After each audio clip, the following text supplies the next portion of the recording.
Assalamualaikum warahmatullahi wabarakatuh. Syukur Alhamdulillah kita bisa berjumpa lagi di channel ini.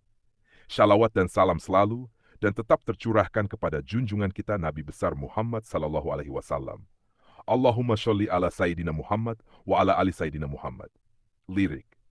Hai, harapan dan doa saya semoga saudaraku semuanya selalu diberikan kesehatan, dilapangkan rezekinya, diampuni dosa-dosanya, dan dipanjangkan umurnya.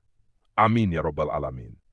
Hai sahabat beriman yang dirahmati Allah, hai setiap orang memiliki garis takdirnya masing-masing, baik itu rezeki, jodoh, maupun kematian.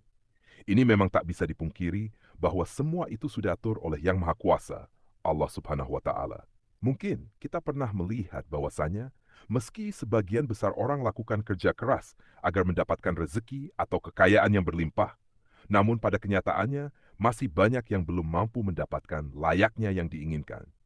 Sementara di sisi lain, ada beberapa golongan yang justru dikejar rezeki dari manapun asalnya. Atau kita menyebutnya sebagai orang yang dijamin rezekinya oleh Allah Subhanahu wa Ta'ala. Ini sebagaimana yang dijelaskan dalam Quran Surat At-Talaq ayat 3.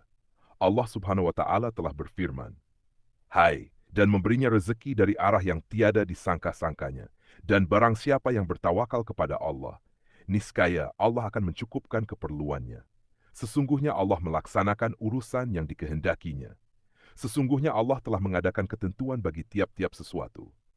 Dari ayat tersebut sudah dijelaskan bahwa barang siapa yang bertawakal kepada Allah, niscaya Allah akan memberi jalan keluar dan rezeki dari segala arah yang tak pernah kita sangka-sangka datangnya.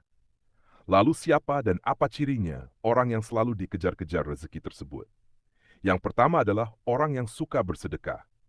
Hai, seperti yang kita tahu, bersedekah merupakan hal yang sangat terpuji, karena dengan memberikan sedikit harta dari penghasilan kita, secara tidak langsung kita telah membantu banyak orang. Dan doa orang yang teraniaya sangatlah mustajab di hadapan Allah Subhanahu wa Ta'ala. Mungkin saudaraku semuanya juga sudah mengetahui bahwasannya apabila kita bersedekah dengan ikhlas, maka Allah Subhanahu wa Ta'ala akan mengganti berlipat-lipat, baik di dunia maupun di akhirat kelak. Hal ini sudah dijelaskan dalam Quran Surah Al-Baqarah ayat 261. Perumpamaan nafkah yang dikeluarkan oleh orang-orang yang menafkahkan hartanya di jalan Allah adalah serupa dengan sebutir benih yang menumbuhkan 7 bulir. Pada tiap-tiap bulir 100 biji. Allah melipat gandakan ganjaran bagi siapa yang Dia kehendaki, dan Allah maha luas karunia-Nya lagi maha mengetahui. Hai sahabat beriman yang dirahmati Allah, bolehkah kita bersedekah dan berharap Allah Subhanahu wa Ta'ala mengganti sedekah yang kita keluarkan dengan kekayaan di dunia? Itu boleh-boleh saja selama kita mengharapnya hanya kepada Allah Subhanahu wa Ta'ala dan bukan mengharap supaya ada seseorang yang memberikan kita kekayaan setelah kita bersedekah. Ini yang tidak dianjurkan. Kenapa? Karena kita sudah berharap kepada sesama makhluk ciptaan Allah Subhanahu wa Ta'ala. Sedangkan Allah Subhanahu wa Ta'ala sudah memerintahkan untuk tidak menggantungkan diri kepada sesama makhluknya, yang menandakan kita telah menyekutukan Allah dengan sesuatu. Lalu yang kedua, orang yang gemar bersyukur. Ini sudah tidak dipungkiri lagi bahwasanya apabila kita selalu bersyukur setiap saat, baik ketika mendapatkan rezeki yang berupa harta benda, kesehatan, atau bahkan dalam kondisi diuji dengan sakit pun, kita bersyukur. Insya Allah, Allah Subhanahu wa Ta'ala akan menambah nikmat kita, dan dengan kuasanya akan mengangkat penyakit dalam diri kita. Di dalam Quran Surah Ibrahim ayat 7, Allah Subhanahu wa Ta'ala sudah berfirman, dan ingatlah juga tatkala Tuhanmu memaklumkan, sesungguhnya jika kamu bersyukur, pasti kami akan menambah nikmat kepadamu. Dan jika kamu mengingkari nikmatku, maka sesungguhnya azabku sangat pedih. Dari ayat di atas sudah jelas dikatakan, bahwa barang siapa yang sering mensyukuri nikmat yang diberikan Allah Subhanahu wa Ta'ala, maka Allah akan menambah nikmat untuk kita. Akan tetapi, jika kita mengingkari nikmat yang diberikan Allah Subhanahu wa Ta'ala, maka Allah akan mengazab orang tersebut dengan azab yang sangat pedih. Untuk itu, teruslah bersyukur dalam segala kondisi dan lakukan setiap hari ini. Insya Allah nikmat kita akan terus ditambah oleh Allah Subhanahu wa Ta'ala. Amin ya robbal alamin. Hei hei hei. Yang ketiga, orang yang sering membaca Al-Quran terutama surah Al-Waqiah. Hei, surah Al-Waqiah memang dikenal memiliki keutamaan dalam hal mendatangkan rezeki atau nikmat. Dalam hadits Ibnu Adi disebutkan bahwa kita sangat dianjurkan untuk mengajarkan surah Al-Waqiah kepada istri atau keluarga dan anak-anak kita. Karena surat tersebut merupakan surat yang mampu menderaskan rezeki bagi siapapun yang mengamalkannya. Insya Allah. Yang keempat, orang yang sering beristighfar.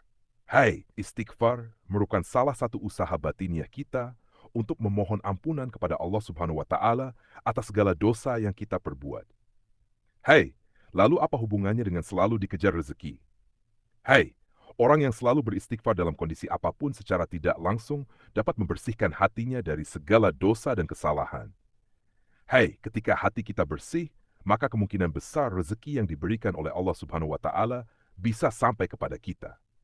Dalam Quran, surah Hud ayat 3, Allah Subhanahu wa Ta'ala sudah berfirman, "Dan hendaklah kamu meminta ampun kepada Tuhanmu dan bertaubat kepadanya. Jika kamu mengerjakan yang demikian, niscaya Dia akan memberi kenikmatan yang terus-menerus kepadamu sampai kepada waktu yang telah ditentukan. Dan Dia akan memberikan kepada tiap-tiap orang yang mempunyai keutamaan balasan keutamaannya. Hai, jika kamu berpaling, maka sesungguhnya aku takut kamu akan ditimpa siksa hari kiamat." Hai sahabat beriman yang dirahmati Allah, marilah kita semua mulai membiasakan untuk terus beristighfar, supaya hati kita menjadi bersih dan kita bisa mendapatkan nikmat yang Allah Subhanahu wa Ta'ala janjikan. Karena kita semua tahu Allah Subhanahu wa Ta'ala menyukai orang-orang yang berhati bersih. Hai, lalu yang kelima, orang yang suka berdoa dan selalu berusaha. Berdoa dan berusaha merupakan satu paket yang tidak bisa dipisahkan ketika kita meminta sesuatu kepada Allah Subhanahu wa Ta'ala. Karena sangat mustahil orang yang hanya berdoa saja tanpa berusaha akan mampu mendapatkan apa yang diinginkan dalam doanya. Untuk itu, selain kita berdoa juga berusaha untuk mendapatkan hasil dari doa yang sudah kita panjatkan kepada Allah Subhanahu wa Ta'ala. Hei, sebagaimana sebuah ungkapan manjada wajada yang artinya barang siapa yang bersungguh-sungguh akan menemukan hasil yang diinginkan. Hai, kemudian yang keenam, orang yang selalu tawakal kepada Allah Subhanahu wa Ta'ala. Hai, secara harfiah tawakal adalah berserah diri dan menyandarkan hati hanya kepada Allah Subhanahu wa Ta'ala. Hai, orang yang tawakal merupakan orang yang sangat yakin, seyakin-yakinnya bahwasanya hanya Allah Subhanahu wa Ta'ala saja yang dapat memberi, memberikan, dan mencegah. Oh, maksudnya adalah memberi manfaat dari apa yang telah diciptakannya, memberikan nikmat kepada setiap manusia dan seluruh jagat seisinya, serta mencegah keburukan yang dilakukan manusia maupun dari setan. Hai, dari Umar bin Khattab radhiyallahu anhu, Rasulullah Shallallahu alaihi wasallam pernah bersabda, "Seandainya kalian sungguh-sungguh bertawakal kepada Allah, sungguh Allah akan memberi kalian rezeki sebagaimana Allah memberi rezeki kepada seekor burung yang pergi dalam keadaan lapar dan kembali dalam keadaan kekenyangan." Hadis riwayat Ahmad, Nasai, Ibnu Majah, Ibnu Hibban, dan Aikim.